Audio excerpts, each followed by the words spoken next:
वो अंदर भर्ती ये बंदा है उमेश सिंह गुंजा।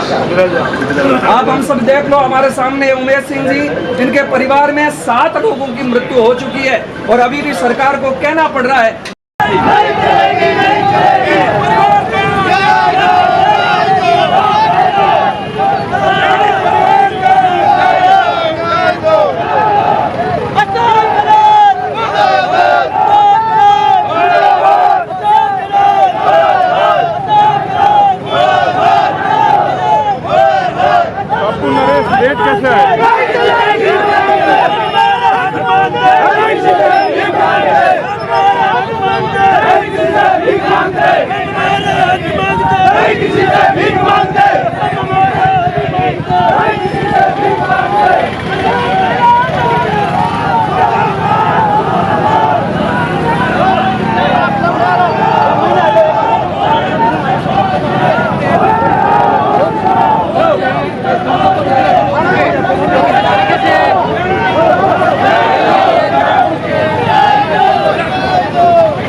से हम लोग संपर्क साधेंगे और कल के धरने में महात्मा लोग भी आवे ताकि थोड़ा बढ़िया लगे कि वाकई हिंदू समाज पूरा साथ है, जिसमें हमारे सनातनी लोग सब साथ हैं। और इस व्यवस्था को यही देखना कि मानवता के नाते आए, न्याय मांगने के लिए आए, जाति विषय का कोई लेना देना नहीं। मुझे पहली बार ऐसा लगा कि 36 कौम यहाँ आकर के देख लेंगे और वास्तव में राजपूत समाज ने युगों से नेतृत्व किया, आज लगता है कि वाकई नेतृत्व किया, इसलिए 36 कौम यहाँ आकर के और इस धरने पर बैठ रही है, सबसे बड़ी बात होती है। मैं साधु संतों से भी, पूरे राजस्थान से और जोधपुर से जितने भी महात्मा हैं हमारे बड़े बड़े, उन महात्माओं से भी होती है। और उसके बाद में कहते हैं कि एक सेन बंधु था, उस आदमी ने भी अपने प्राण लगा करके भी लोगों को बचाने का कार्य किया। ये है मानवता। और लोग कहते हैं कि राजपूतों ने क्या किया, हकीकत बात है, हम लोग कहते थे कि हमारे यहाँ की क्षत्रियां जौहर कर लेती। और इस विषय में भी हम कह सकते हैं कि बहन बेटियों के वहां वस्त्र जल गए थे और वो बाहर आ रही थी तो लगा के बुजुर्ग लोग बाहर खड़े तो वो वापस चली गई। इससे बड़ा जौहर क्या हो सकता है, इससे बड़ा बलिदान क्या हो सकता है, इससे बड़ा सतीत्व क्या हो सकता है। और उसके बाद में भी यदि सरकार कुछ नहीं करती है तो हम लोग सब तैयार है। जैसा हम साधुओं के लिए आप लोग यहाँ से निर्णय लेकर के कहेंगे, सबको इशारा करेंगे, सब लोग साथ में आएंगे और आप बड़ा सा बड़ा कार्य करें। सरकार को समझ में आती है तो बढ़िया बात है। और यदि फिर कोई घटना घटी, अभी तक तो बड़ा शांति से हो रहा है, सब लोग शांति प्रिय ही बात कर रहे हैं, लेकिन जब ये आंदोलन उग्र रूप में बदल गया तो उसकी जिम्मेदारी स्वयं सरकार लेवे अपने ऊपर। प्रशासन पहले से सूचित कर देवे कि भाई ऐसी घटना हो सकती है। अरे हम लोग हमारे लिए तो कुछ मांग ही नहीं रहे। जिन लोगों के प्राण चले गए, जो घर बर्बाद हो गए, आज वहां पर कुछ है नहीं, बंजर हो गया, सब कुछ जल करके राख हो गई, उसके बाद भी सरकार इंतजार कर रही है। सब लोग कुछ कह रहे, हम बाद में निर्णय लेंगे, ये बात ठीक नहीं है।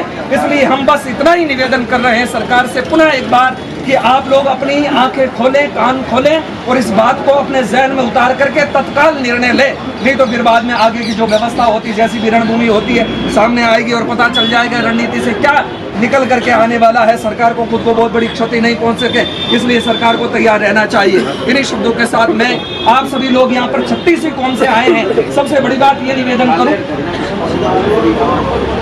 2 मुसलमानों के लड़के केवल और केवल घूमने के लिए गए थे और डूब करके मर गए थे और राजस्थान सरकार ने 20-20 लाख रुपए दिए थे। और आज हमारे यहाँ ऐसी परिस्थिति हो गई कि हम लोग अपनी केवल व्यथा कह रहे हैं तो कोई सुनने के लिए तैयार नहीं। ये सरकार की तरफ से बहुत बड़ा भेदभाव है। यदि सरकार चाहती है कि सबको साथ लेकर के, इन बातों को देखने के बाद मेरे जैसे व्यक्ति को एक बात समझ में आती है कि सरकार की नजर में वोट की तो बहुत महत्वता है, बहुत कीमत है, लेकिन मनुष्य की जान की कोई कीमत नहीं है। और यदि कीमत होती तो सरकार अभी तक निर्णय ले लेती।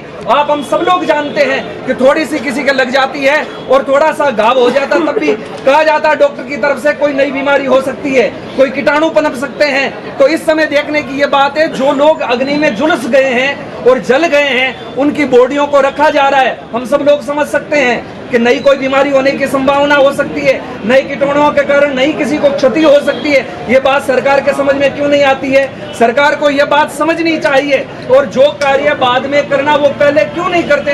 आखिर धरना दिलवाना, रैलियां करवाना, बार बार कुछ कहना सुनना और अंत में वो निर्णय करना है तो अभी क्यों नहीं कर लेती सरकार? और बहुत कोई ऐसा भी नहीं सरकार पर हम आक्षेप करते हैं कि भाई सरकार हमारे लिए बहुत बड़ी गाड़ियां दिलवा दे, हमारे लिए कोई विशेष व्यवस्था कर ले।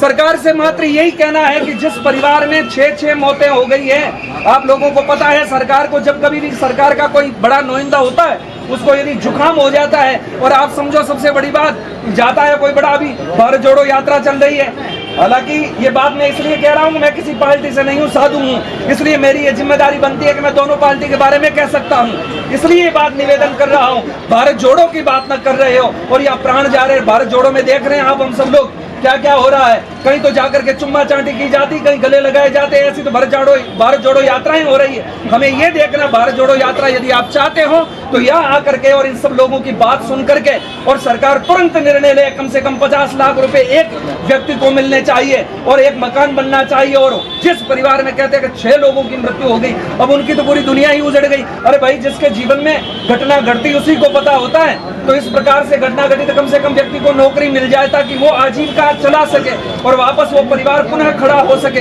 इसके लिए आशा और अपेक्षा के साथ सब लोग बार बार ये बात कह रहे हैं, तो सरकार अपने कान खोल करके ये कार्य क्यों नहीं कर रही?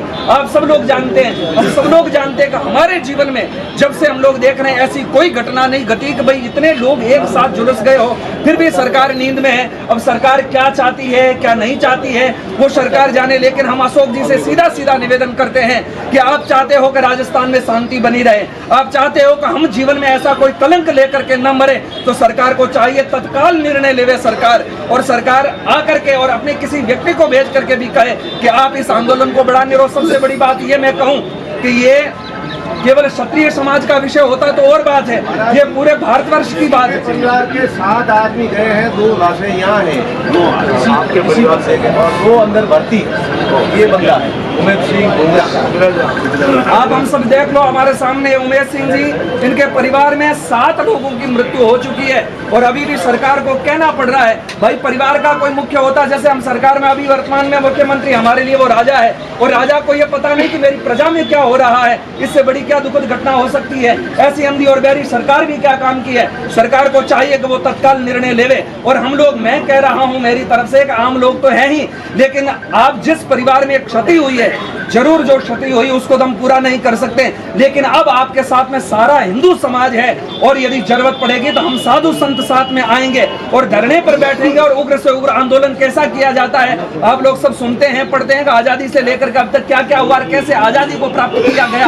और आज यदि सरकार नहीं समझती है तो एक बहुत बड़ा आंदोलन करेंगे, जिससे केवल एक जगह, आज तो जोधपुर में हमारी बात कह रहे हैं सरकार तक पहुंच जाए, लेकिन हर जिले से और हर गांव से जब होने लगेगी तब सरकार की क्या हालत होगी, ये समझने की बात है। सरकार तक ये समाचार पहुंचने चाहिए। यदि कोई कांग्रेस सरकार से व्यक्ति है तो वो जाकर के जरूर कहे कि आज ऐसी परिस्थितियां घट रही, अभी भी आप नहीं आओगे तो फिर आओगे कब? और ऐसी सरकार क्या काम की? अरे भाई, जिस समय वोट लेने होते पैर पकड़ लेते हैं, हाथ पैर जोड़ते रहते हैं, बार बार आते रहते हैं, और इतनी बड़ी दुर्घटना घट गई है, लोगों के घर खाली हो गए हैं।